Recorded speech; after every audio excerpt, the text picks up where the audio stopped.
নমস্কার বন্ধুরা, আমার চ্যানেলে আপনাদের স্বাগত জানাই। আজকে আমি আপনাদের বানিয়ে দেখাবো এগ স্যান্ডউইচ। প্রথমে আমি ডিমটাকে সেদ্ধ করে খোলা ছাড়িয়ে রেখে দিয়েছিলাম। এরপর আমি কুসুমটা আলাদা, সাদা অংশটা আলাদা করে সাদা অংশটাকে কুচিয়ে নেব।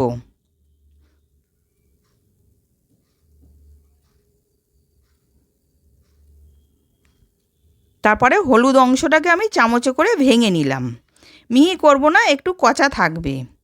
তারপরে আমি 2 চামচ মেয়োনিজ দিলাম, রসুন পেস্ট দিলাম একটুখানি, ধনেপাতা কুচি, গোলমরিচ গুঁড়ো, স্বাদ মতো নুন, কাঁচা লঙ্কা কুচি, 1 চামচ টমেটো সস দিলাম। দিয়ে ভালো করে মিশিয়ে নেব।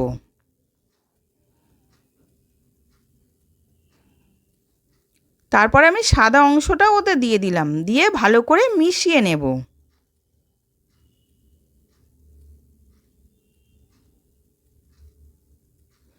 এবার পাউরুটিটার মধ্যে বাটার লাগিয়ে আমি সেঁকে নেব। পাউরুটিটা সেঁকা হয়ে গেছে, এরপর আমি চিজ দিয়ে দিলাম। দিয়ে এবার পুরটা আমি ভরে নিচ্ছি।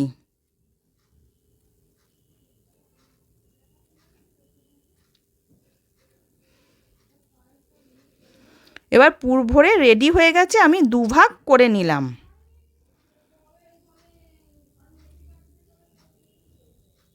এবার রেডি হয়ে গেছে সার্ভ করার জন্যে। আশা করছি আজকের ভিডিওটা আপনাদের ভালো লেগেছে। আমি আবার হাজির হব আর এক নতুন রেসিপির সাথে।